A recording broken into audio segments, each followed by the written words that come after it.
اور دوسری قومیں بھی اس کے خلاف جو ہیں وہ سارے کام اپنی پائے تکمیل تک پہنچانے کی کوشش کر رہے ہیں. ان سارے حالات میں مسیحیوں کے لیے کیا پیغام ہے؟ مسیحیوں کے لیے گڈ نیوز یہ ہے کہ جب تم ان ساری باتوں کو ہوتے ہوئے دیکھو تو تم یاد رکھنا کہ تمہارا خداوند جلد آنے والا ہے. تمہارا خداوند تجھے لینے کے لیے جلد آنے والا ہے. اس لیے یروشلم میں ہیکل کی تعمیر نو اور مخالف مسیح کے ظہور کو ہم الگ نہیں کر سکتے ہیں، کیونکہ ان دونوں باتوں کا آپس میں بہت گہرا تعلق ہے. مخالف مسیح یروشلم میں ہیکل کے مقام پر اپنا مذہبی اور سیاسی کردار ادا کرے گا.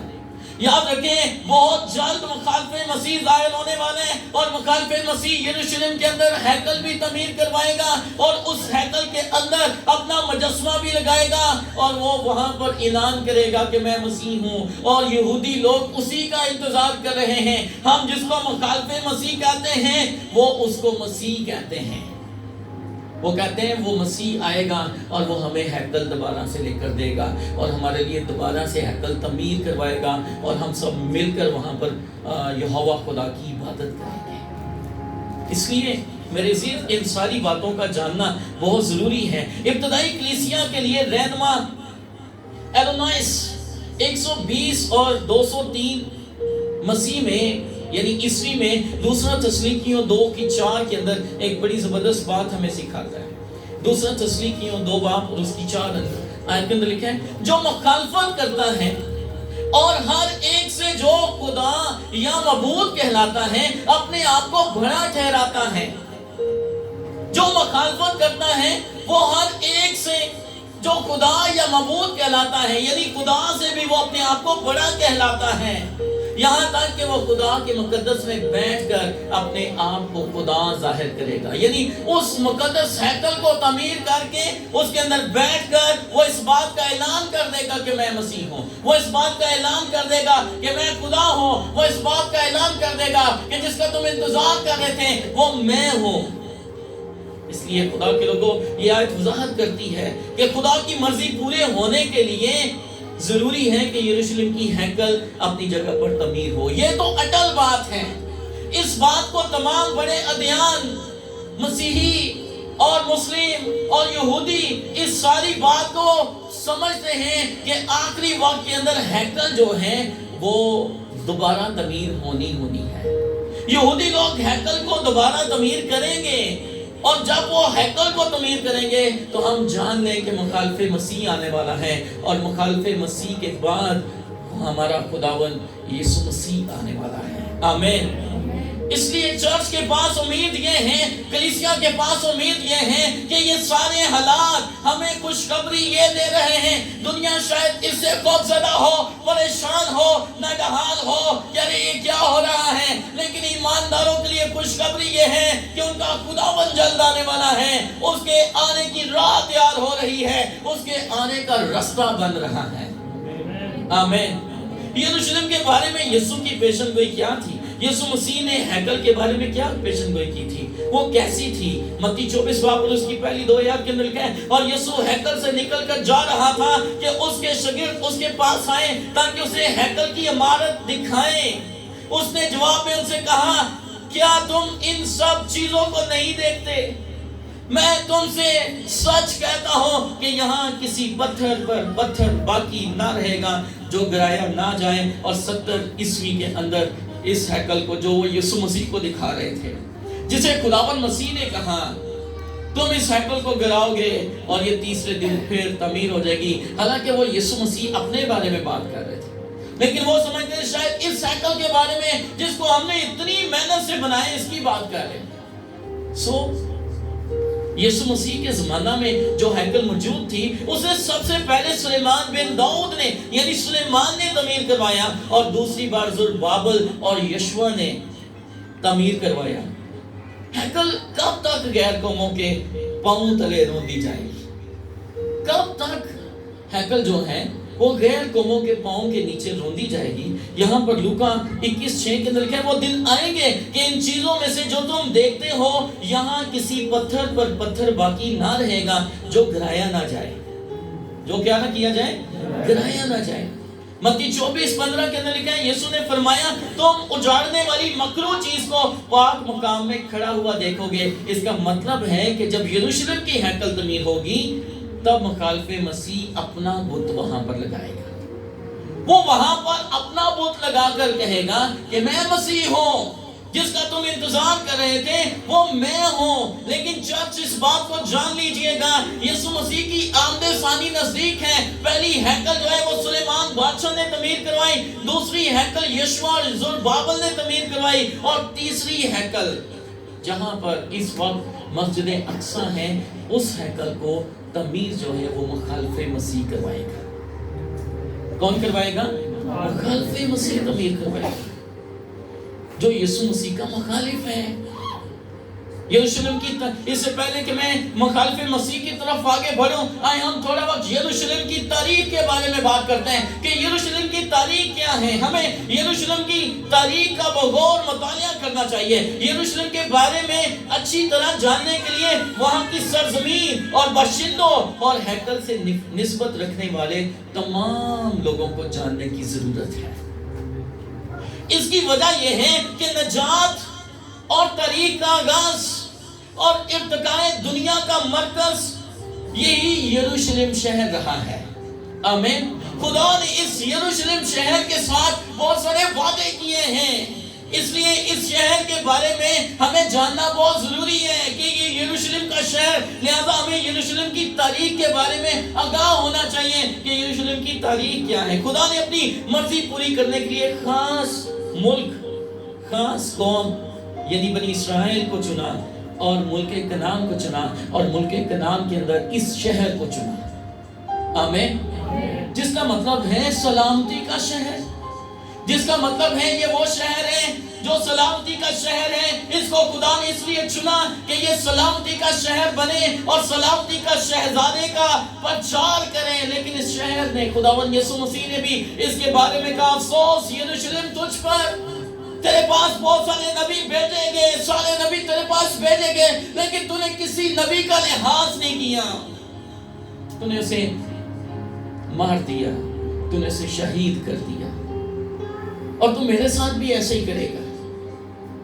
افسوس تجھ پر، تو اپنے آپ کو بدلتا، تو اپنے آپ کو بدلتا. اس لیے یاد رکھیں یروشلم کی ہسٹری کو جاننا بہت ضروری ہے. ایک چنی ہوئی قوم اور شہر، ملک کنعان خدا کی چنی ہوئی سرزمین ہے. حزقیل 20:6 کے اندر لکھا ہے جس دن میں نے ان سے قسم کھائی تاکہ ان کو ملک مصر سے اس ملک میں لاؤں جو میں نے ان کے لیے دیکھ کر ٹھہرایا تھا، جس میں دودھ اور شہد بہتا ہے اور جو تمام ممالک کی شوکت ہے. آمین. سب سے اچھا اور سب سے خوبصورت جس کو خدا نے دیکھا، اور جب خدا نے دیکھا سیم لائک کسی طرح اگر ہم کوئی چیز دیکھتے ہیں اور ہمارے دل کے اندر آتا ہے کہ یہ چیز میرے بچے کے لیے ہونی چاہیے اور ہم اسے خریدنے کی کوشش کرتے ہیں کہ یہ میں اپنے بیٹے کو لے کر دوں گا، یہ میں اپنی بیٹی کو لے کر دوں گا. خدا نے بھی جب اس جگہ کو دیکھا تو خدا نے کہا یہ میں اپنی قوم کو دوں گا، یہ میں اپنے لوگوں کو دوں گا جن کو میں نے چنا ہے، جن سے میں پیار کرتا ہوں. استثناء 6:7 کے اندر لکھا ہے کیونکہ تو خداوند اپنے خدا کے لیے ایک مقدس قوم ہے. خداوند تیرے خدا نے تجھ کو روئے زمین کی سب قوموں میں سے چن لیا ہے تاکہ اس کی خاص امت ٹھہرے. آمین. خدا نے قوم بنی اسرائیل کو چنا، ساری قوموں میں سے چنا تاکہ وہ خدا کی خاص امت ٹھہرے. لیکن اس نے لاڈلے ہونے کو، اس نے اس بات کو حقیر جانا کہ خدا نے ہمیں اپنی بادشاہی کے لیے، ہمیں اپنی خدمت کے لیے چنا ہے. خروج 6:19 کے اندر لکھا اور تم میرے لیے کاہنوں کی ایک مملکت اور ایک مقدس قوم ہوں گے، اور انہی باتوں کو تو بنی اسرائیل کو سنا دینا. آمین. میرے عزیز یہاں پر اگر ہم آگے بڑھتے ہیں تو ہمیں اس شہر میں خدا کی عبادت کے لیے پاک ہیکل بنائی گئی. پہلا سلاطین اس کے 3:9 کے اندر لکھا ہے اور خداوند نے اس سے کہا میں نے تیری دعا اور مناجات جو تو نے میرے حضور کی ہیں سن لی، اور اس گھر میں جسے تو نے بنایا ہے اپنا نام ہمیشہ تک قائم رکھنے کے لیے میں نے اسے مقدس کیا، اور میری آنکھیں اور میرا دل سدا وہیں لگے رہیں گے. اپنی ہیکل یعنی اپنے گھر کی طرف خدا نے کہا سلیمان کو جو تو نے کہا میں نے تیرا سن لیا، جس ہیکل کو تو نے بنایا ہے میری آنکھیں یہاں پر لگی رہیں گی، میرا دل یہاں پر لگا رہے گا، میرے کان یہاں پر لگے رہیں گے، جو کوئی یہاں پر آ کر دعا کرے گا میں اس کی سنوں گا۔ لیکن قوم بنی اسرائیل نے اس ہیکل کی بھی کوئی پرواہ نہیں کی۔ جب بھی حملے ہوئے سب سے پہلے اسی ہیکل کے اوپر حملے ہوئے، اسی ہیکل کو گرانے کی کوشش کی گئی۔ خدا نے انسان کی نجات کا منصوبہ پورا کرنے کے لیے اس سرزمین پر ہیکل تعمیر کروائی۔ یروشلم اور ہیکل کے ذریعے خدا اپنی مرضی پوری کرنا چاہتا ہے۔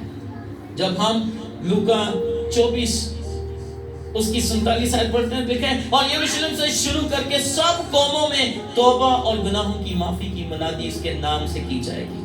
خدا نے منادی بھی یروشلم سے شروع کروائی کہ جب تمہیں قوت کا لباس ملے گا تو سب سے پہلے تم یروشلم میں، پھر یہودیہ میں، پھر سامریہ میں اور پھر دنیا کے انتہا تک۔ خدا اس شہر کے ساتھ، خدا اس ہیکل کے ساتھ محبت کرتا تھا، لیکن وہاں کے لوگوں نے اس کو نہ پہچانا۔ وہاں کے لوگوں نے اس بڑے آنر کو نہ پہچانا۔ چنانچہ دنیا کی تاریخ میں ہیکل اور یروشلم خدا کی مرضی پوری کرنے کے لیے اہم جگہ ہیں۔ بائبل میں ہمیں اس کے بارے میں بہت ساری پیشن گوئیاں بھی اسی ہیکل کے متعلق ملتی ہیں، لیکن یاد رکھیں مخالف مسیح یسوع مسیح کی آمد ثانی اور خدا کی سلطنت کا ہیکل کے ساتھ بہت گہرا تعلق ہے۔ اس لیے ہمیں یروشلم کی ہیکل میں گہری دلچسپی لینی چاہیے۔ جو حالات ادھر ادھر ہم دیکھ رہے ہیں کہ حالات کافی زیادہ خراب ہو رہے ہیں، تو ہماری نظر ان حالات کی طرف ہونی چاہیے۔ آگے جا کر میں کلام مقدس میں سے بھی آپ کو بتاؤں گا کہ خدا کا کلام بھی کہتا ہے کہ جب تم اس طرح کے حالات دیکھو تو گہری نظر رکھنا، اس لیے کہ تمہارا مسیح جلد آنے والا ہوگا، تمہارا خداوند جلد ظاہر ہونے والا ہوگا۔ اس لیے ان حالات کے اوپر ہمیں گہری نظر رکھنے کی ضرورت ہے۔ جب ہم یروشلم کی تاریخ کی بات کرتے ہیں تو 2000 قبل مسیح میں ابراہم کنعان کی سرزمین میں داخل ہوا، پیدائش 12ویں باب کے مطابق۔ 2000 قبل اس مسیح، یسوع مسیح سے 2000 سال پہلے ابراہم کو خدا نے اس زمین کو دینے کا وعدہ کیا اور وہ اس زمین میں داخل ہوا۔ ابراہم نے موریہ کے پہاڑ پر سوگتی قربانی گزرانی، جسے بعد ازاں یروشلم کی ہیکل کے لیے پاک جگہ کے طور پر مقرر کیا گیا، جہاں پر ابراہم نے اسحاق کی قربانی دینے کی کوشش کی اور خدا نے وہاں پر مینڈا مہیا کیا۔ یہ ہیکل وہی جگہ ہے۔ آمین۔ خدا نے اسی وقت سے اس جگہ کو چنا۔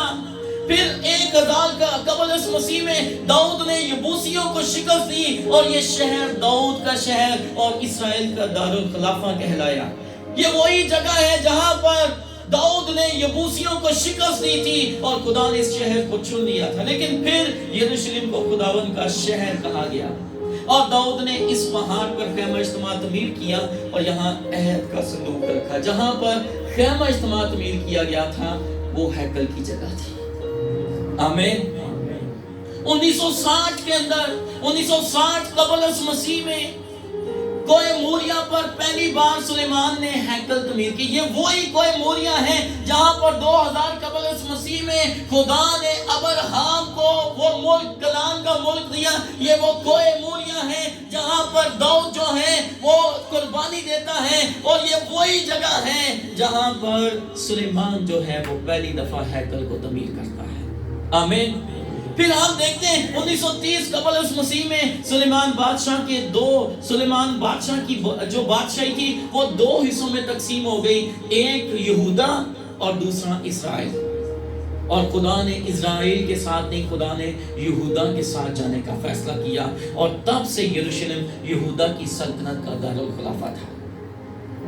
اسرائیل کی جو سلطنت تھی وہ بھی بٹ گئی، 2 حصوں میں ہو گئی، ایک اسرائیل اور دوسرا یہودا، اور خدا نے یہودا کے ساتھ جانے کا فیصلہ کیا اور یہودا کا جو دارالخلافہ تھا وہ یروشلم تھا۔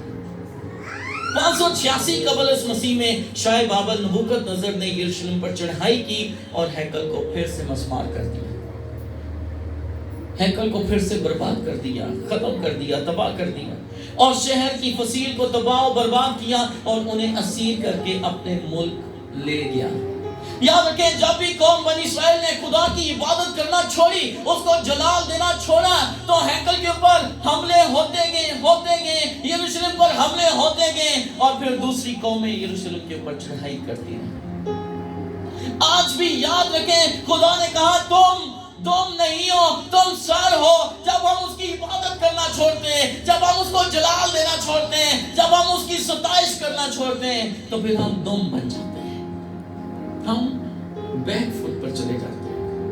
اس لیے وقت نہیں کہ میں اس کے اوپر اور تھوڑا بہت ٹھہروں اور بات کروں.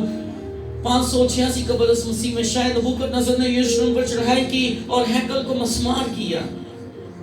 538 قبل از مسیح میں بنی اسرائیل بابل کی اسیری سے واپس اسرائیل آئے. جب وہ ان کو سیر کر لے گیا, تو پھر 538 عیسوی قبل از مسیح میں دوبارہ سے قوم بنی اسرائیل جو تھی وہ ہیکل میں آئے. قوم بنی اسرائیل جو تھے وہ یروشلم میں آئے اور انہوں نے دوبارہ سے ہیکل کی تعمیر کرنا شروع کی.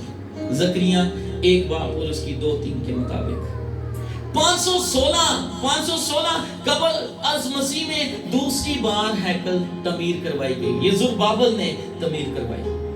455 قبل از مسیح میں نہیمیہ نے شہر کی دیوار تعمیر کروائی. جب اس نے رویا میں دیکھا, جب اس نے لوگوں سے پوچھا بتاؤ میرے شہر سے آ رہے ہو, میرے شہر کا حال کیا ہے, تو انہوں نے کہا تیرے شہر کا حال یہ ہے کہ اس کی فصیل ٹوٹی ہوئی ہے اور اس کے پھاٹک آگ سے جلے ہوئے ہیں. لیکن وہ وہیں پر بیٹھ گیا اور رونا شروع کر دیا. اس نے رونا شروع کر دیا, اس نے چلانا شروع کر دیا. وہ بادشاہ کے پاس گیا اور بادشاہ سے چھٹی لے کر, آج ہمیں تو چھٹی نہیں نہ ملتی, لیکن وہ چھٹی لے کر گیا اور یروشلم کے پھاٹکوں کو اور یروشلم کی فصیل کو دوبارہ سے تعمیر کروایا. آمین. 331 قبل از مسیح میں یونان کے اسکندر نے یروشلم پر قبضہ کیا. 198 قبل از مسیح میں سوریا کے حاکم انتقاس چہارم ایپیفینانس نے ہیکل کو ناپاک کیا, یروشلم میں بت کھڑا کیا. جب یہ بڑا واقعہ ہوا تو اس نے کہا تمہارے عقیدے کے مطابق یہ تھا کہ دوبارہ سے ہیکل تعمیر ہوگی اور اس کے اندر جو ہے وہ مسیح آئے گا اور وہ اپنا بت کھڑا کرے گا. دیکھو میں نے بت کھڑا کر دیا ہے, اب میں تمہارا مسیح ہوں. یہاں پر اس نے یہ اعلان کر دیا ہیکل کی قربان گاہ پر سور کی قربانی کی. کس کی قربانی کی؟ سور کی قربانی کی. ابھی ہم نے آگے جا کر سرخ بچیاں کے بارے میں سیکھنا ہے. سرخ بچیاں کی قربانی, ریڈ ہیفر. اس نے کہا قربانی کرنی ہے, تمہارے اس میں لکھا ہوا ہے قربانی. اس نے سور کی قربانی کر کے اس ہیکل کے پاک ترین مقام کو جو ہے وہ ناپاک کیا اور فصیل بھی گرا دی. یوں یروشلم پھر تباہ ہوا. 37 قبل از مسیح میں ہیرودیس بادشاہ نے ہیکل اور فصیل کی دوبارہ مرمت کروائی. جس ہیکل کو شاگرد کہتے ہیں خداوند اس ہیکل کو دیکھ, یہ کتنی خوبصورت ہیکل ہے. اس ہیکل کی تعمیر دوبارہ سے جو ہے وہ ہیرودیس بادشاہ نے کروائی. 30 قبل از مسیح میں گلگتہ کی پہاڑی پر یسوع مسیح کو مصلوب کیا گیا. 70 قبل از مسیح میں 70 مسیح میں یعنی 70 عیسوی میں ہیکل کو رومی حکومت نے پھر گرا دیا, جسے بابلی اسیری کے بعد تعمیر کیا گیا. یاد رکھیں 70 مسیح کے اندر 70 عیسوی کے اندر ہیکل کو گرا دیا گیا اور اس کے بعد تعمیر نہیں کیا گیا. اس کے بعد وہاں پر کچھ اور ہی تعمیر ہوتا چلا گیا. اب دوبارہ سے تیسری بار جب ہیکل بننی ہے تو پھر مخالف مسیح نے آنا ہے اور پھر خداوند یسوع مسیح کی آمد ہونی ہے. آمین. 135 عیسوی کے اندر روم کی حکمرانی نے رومیوں نے تباہ شدہ یروشلم کا نام موم ایریا کپٹلائن رکھ دیا اور یہودا کی جنوبی سلطنت کا نام فلسطین رکھا. 640 سے لے کر 1090 عیسوی تک اسلام کا غلبہ یروشلم کے اوپر رہا. یروشلم کی ہیکل کی جگہ پر مسجد اقصی تعمیر کی گئی, جو مسلمانوں کے لیے مکہ اور مدینہ کے بعد تیسری ایک پاک جگہ ہے. اب تھرڈ وار جسے کہتے ہیں تیسری جنگ کیسے ہوگی, یہ یہاں پر میں آپ کو تھوڑا سا ایکسپلین کروں گا کہ ہم تھرڈ وار کی طرف کیسے بڑھ رہے ہیں. یہاں پر 638 عیسوی میں عمر بن پطاس نے حملہ کیا اور 15 سال بعد کوہ پر مسجد تعمیر کی گئی۔ 1009 سے لے کر 1291 عیسوی تک لاطینیوں کا زمانہ تھا۔ اسے صلیبی جنگوں کا دور بھی کہا جاتا ہے، جس نے بار بار یروشلم پر حملہ کیا اور کوشش کی کہ اس ہیکل کو اور یروشلم کو عربوں سے آزاد کروایا جائے، لیکن صلیبی جنگوں کے اندر ہم جو مسیحی لوگ تھے جو اس میں حصہ لے رہے تھے، ہم ناکام ہوئے نا اتفاقی کی وجہ سے۔ پھر 1250 اور 1517 عیسوی کے اندر ترکی نے اس خطے کے اوپر حکمرانی کی اور ترکی کے صلاح الدین نے حکمرانی کی، اور پھر 1517 سے لے کر 1917 تک ترکیوں کا دور رہا، جسے یروشلم کی موجودہ دیوار تعمیر کی گئی، جسے دیوار گریازاری کہتے ہیں، جہاں پر قوم بنی اسرائیل جا کر جو ہے وہ روتے ہیں اور اعلان کرتے ہیں کہ ایک دن خدا تو ضرور ہمیں یہ ہیکل واپس کرے گا۔ 1917 سے لے کر 1947 کا جو وقت ہے، یہ بہت اہم وقت ہے۔ اس سارے وقت کے اندر برطانیہ نے تقریباً آدھی دنیا کے اوپر حکمرانی کی، اور اس خطے کے اوپر بھی برطانیہ کا راج ہوا، اور برطانیہ نے 9 دسمبر 1917 کو برطانوی جنرل ایلبینی یروشلم میں داخل ہوا۔ یوں سارا ملک 30 سال تک برطانیہ کے ماتحت رہا۔ اس دور کے اندر قوم بنی اسرائیل کو اکٹھا کرنا شروع کر دیا گیا۔ وہ جہاں پر بھی تتر بتر ہوئے تھے، جہاں پر بھی گئے ہوئے تھے، وہ سارے اکٹھے ہونا شروع ہوئے، اور 14 مئی 1948 کو اسرائیل کی خود مختاری یعنی برطانیہ کی حکومت سے آزادی ملی، اور اسرائیل نے تقریباً 6,50,000 افراد پر مشتمل اسرائیل کی ریاست کا اعلان ہوا۔ اسرائیل ایک آزاد ملک کی صورت میں دنیا کے نقشے پر آ گیا، کیونکہ خدا نے بائبل مقدس کے اندر وعدہ کیا تھا کہ تو جہاں پر بھی ہوگا میں تجھے پھر سے اکٹھا کروں گا اور پھر سے اس جگہ پر بھیجوں گا۔ اور کتنا عرصہ لگا ہے، تقریباً 1800 سال۔ 70 عیسوی سے شروع کریں آپ، 70 عیسوی سے لے کر قوم بنی اسرائیل تتر بتر رہے، کوئی کہیں پر کوئی کہیں پر، اور پھر یہاں پر 1948 کے اندر یہ اکٹھے ہوئے ہیں۔ اس وقت مغربی یروشلم پر اسرائیل کی حکومت ہے، اور مشرقی یروشلم جہاں ہیکل ہے یردن کی حکومت کے ماتحت ہے۔ 1967 کے اندر 6 دن کی جنگ ہوئی، جہاں پر مخالفین اسرائیل کے مقابل تعداد میں 30 گنا زیادہ تھے، لیکن ایک مقابلہ میں 30 افراد، لیکن پھر بھی اسرائیل نے فتح پائی۔ اس فتح میں اس نے دریائے یردن کا مغربی حصہ بھی، جہاں پر مشرقی یروشلم ہے، اپنی طرف کر لیا، اور ایک گولن ہائٹس ایک جگہ کا نام ہے، ایک پہاڑی کا نام ہے، اس کو بھی اپنے قبضہ میں کر لیا۔ 1980 میں اسرائیل نے اعلان کیا کہ مشرقی اور مغربی یروشلم ہمیشہ اسرائیل کا دارالخلافہ رہے گا۔ اسرائیل نے اس وقت میں اعلان کر دیا کہ جو یروشلم ہے وہ ہمارا دارالخلافہ ہوگا، اور جب سے اس بات کا اعلان ہوا ہے، اسی وقت سے اس بات کا بھی اعلان ہونے لگا کہ اب یسوع مسیح کی آمد جو ہے وہ بہت قریب ہے، کیونکہ جب قوم بنی اسرائیل نے یہ اعلان کر دیا ہے تو اب وہ ہیکل تعمیر کرنے کا اعلان کریں گے، اور جب وہ ہیکل تعمیر کرنے کا اعلان کریں گے، جب ہیکل تعمیر کریں گے تو وہاں پر مخالف مسیح ظاہر ہوگا، اور جب مخالف مسیح ظاہر ہوگا تو پھر اس کے بعد یسوع مسیح آئے گا۔ آمین۔ اب تک بنی اسرائیل میں ہیکل تعمیر کرنے کے لیے تیاری کی ہے اور کر رہے ہیں۔ تعمیر کے لیے سب چیزیں موجود ہیں۔ کاہنوں کی تربیت کے لیے یروشلم کے اندر انہوں نے ایک مدرسہ بنایا ہے، جہاں پر وہ کاہنوں کی جو ہے وہ تربیت کا کام کر رہے ہیں، کاہنوں کی تربیت کر رہے ہیں۔ آج اسرائیل پوری دنیا کا مرکز بنا ہوا ہے۔ آپ دیکھیں ایران نے اسرائیل پر حملہ کیا، جواب میں اسرائیل ایران کے اوپر حملہ، دنیا جو ہے وہ بٹ چکی ہے، ہم دنیا کی تباہی کی طرف بڑھ رہے ہیں۔ یہ سارے حالات مل کر یسوع مسیح کی آمد کی تیاری کر رہے ہیں۔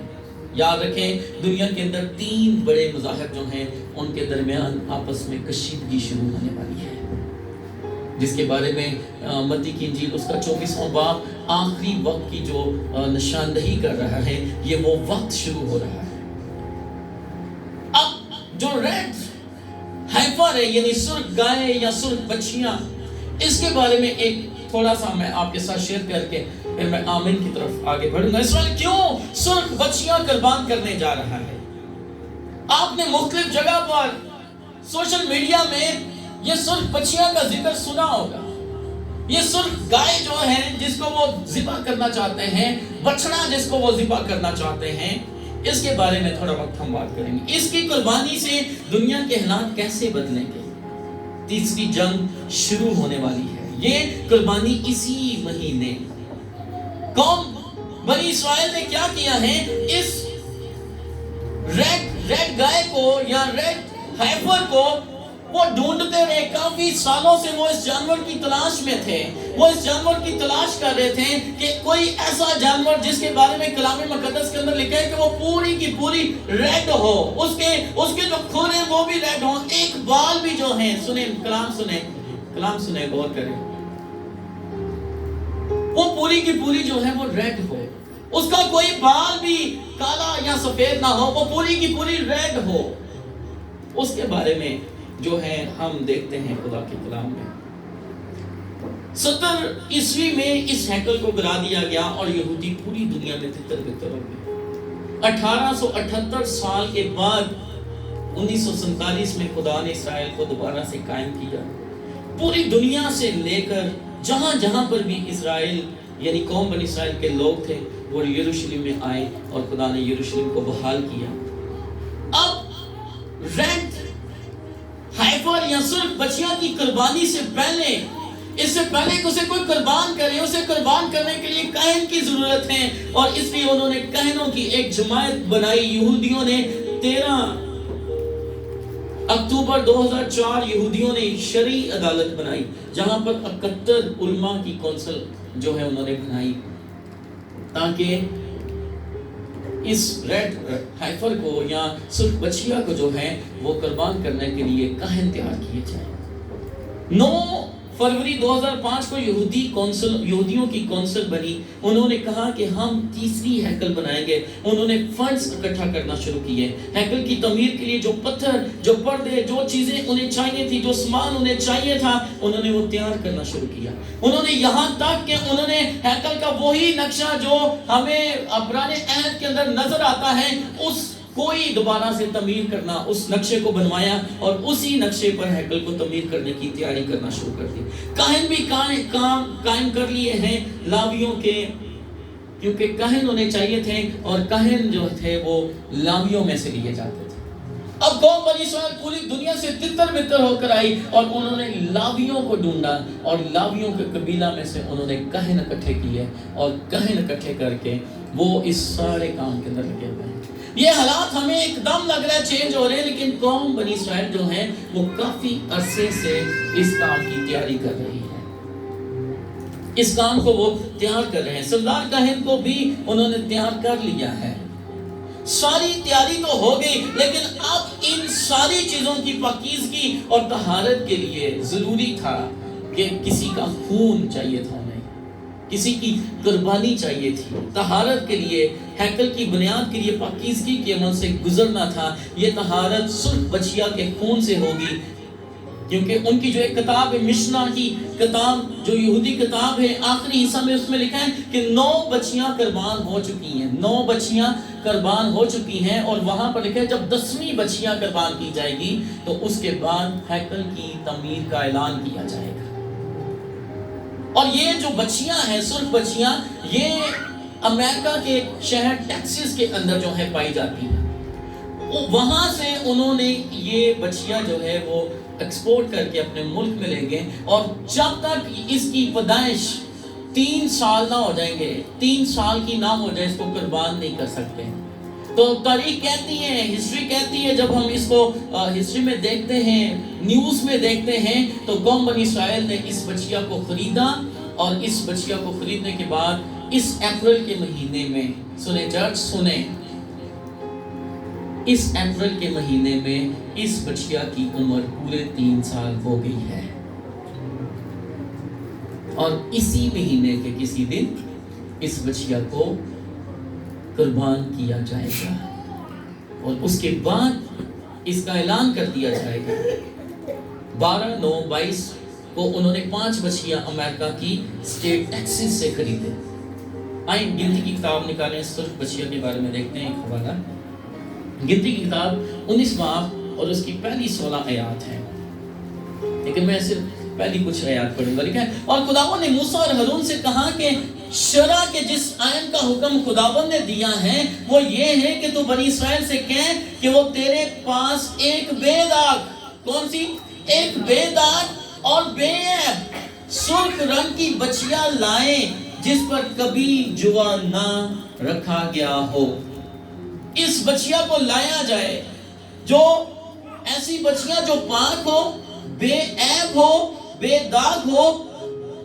جب اس کے اندر یہ 3 چیزیں ہوں گی تو یہ پاکیزگی کی علامت ہے۔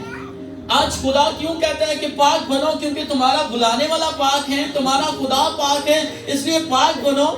کیونکہ پاک ہونا پاکیزگی کی علامت ہے۔ پاک ہونا جو ہے وہ پاکیزگی کی علامت ہے۔ بے عیب ہونا پاکیزگی کی علامت ہے، بے داغ ہونا پاکیزگی کی علامت ہے۔ سو بے عیب ہو، بے داغ ہو، پاک ہو، قربان کریں اور اس کے خون سے تمام چیزیں پاک کی جائیں۔ گنتی 19:17 کے اندر لکھا ہے، 19:17 کے اندر لکھا ہے، اور ناپاک آدمی کے لیے اس جلی ہوئی خطا کی قربانی کی راہ کو کسی برتن میں لے کر اس پر بہتا پانی ڈالیں ناپاک آدمی کے لیے، اور وہ جب اس کو لے گا تو وہ پاک ہو جائے گا۔ کوئی اس کے اوپر سوار نہ ہو، کوئی اس کے ساتھ ٹیپ بھی نہ لگائے، اس پر کوئی کپڑا بھی نہ رکھا گیا ہو، کوئی پرندہ بھی اس کے اوپر نہ بیٹھے، اس کا کوئی بال سفید یا کالا بھی نہ ہو، اور نہ ہی یہ جو ہے بچہ جننے والی ہو، بالکل پاک ہو۔ اس بچیا کو کہہ رہے ہیں کہ یہ بالکل پاک ہو۔ تو انہوں نے اس بچیا کو خریدا اور اس کی پوری طرح سے اکارڈنگ ٹو بائبل انہوں نے اس کی پوری طرح سے پرورش کی، نہ اس کے اوپر کوئی جوا رکھا، نہ اس کے اوپر کوئی کپڑا رکھا، نہ کوئی اس کے اوپر جو ہے پرندہ بیٹھا۔ اس کو پوری طرح سے انہوں نے سیو کیا۔ پہلے تو اس جانور کو ڈھونڈتے رہے ہیں، اور جب ملی ہے تو پھر پورے وقت میں، تو اب یہ جانور جو ہے یہ 3 سال کا ہو چکا ہے۔ اس لیے یہودیوں نے ایک کونسل بنائی ہے جس کا نام ہے ٹیمپل آف انسٹیٹیوٹ، جس نے اس ٹیمپل کو یعنی اس ہیکل کو تعمیر کرنے کی جس کے اوپر ذمہ داری ہے۔ جب اس بچیاں کو قربان کیا جائے گا تو یہ بچیاں قربان ہونے کے بعد یہ جو انسٹیٹیوٹ ہے یہ اس بات کا اعلان کرے گا کہ ہم ہیکل کی تعمیر کرنے والے ہیں۔ اس لیے جس طرح میں نے آپ کو پہلے بتایا کہ 10 بچیاں جو ہیں وہ قربان ہو چکی ہیں، بچیاں جلائی جائیں گی۔ اس کی راکھ کو 3 حصوں میں تقسیم کر دیا جائے گا۔ ہیکل کی جگہ کو پاک کرنے کے لیے، وہ جس جگہ پر قربانی کی ہے اس جگہ کو پاک کرنے کے لیے، پاک ترین مقام کو پاک کرنے کے لیے اس بچیا کو استعمال کیا جائے گا۔ لوگ کیوں پریشان ہیں؟ جس جگہ پر ہیکل کی بنیاد رکھنی ہے وہ جگہ تو مسلمانوں کے پاس ہے۔ جب اب اس بات کی طرف آتے ہیں کہ پریشانی کس بات کی ہے کہ یہ جس جگہ پر تعمیر کی جانی ہے اس جگہ کو یعنی مسجد اقصی کو ہمارے جو مسلم بہن بھائی ہیں ان کے نزدیک بھی اس جگہ کی بہت اہمیت ہے۔ اس لیے جب یہ سب کچھ ہوگا تو پھر آخر میں جو ہے کیا ہونا ہے، یہاں پر خدا کی مخصوص کردہ کنعان کی سرزمین بحال کی گئی اور برگزیدوں نے واپس آ کر وطن عزیز کو تعمیر کیا۔ انہوں نے اسے دوبارہ اسرائیل کے ابدی شہر کے نام سے پکارا، لیکن اسرائیل کی زمین مکمل طور پر بحال نہیں، کیونکہ کچھ حصہ ابھی غیر اقوام کے قبضہ میں ہے۔ اب ان کی شدید آرزو ہے، یہودیوں کی شدید آرزو، اور جس کے لیے وہ کافی سالوں سے کام کر رہے ہیں کہ مسجد اقصی کو گرایا جائے تاکہ ہیکل کو اس کی جگہ پر تعمیر کیا جائے اور ہیکل میں خدا کے لیے ہدیہ اور قربانی کی جائے۔ لیکن وہ ایسا کرنے سے قاصر ہیں کیونکہ آج ان کے ارد گرد قریباً 40 مسلمان ممالک ہیں۔ جب بھی وہ ایسا کریں گے، اگر وہ مسجد کو گرائیں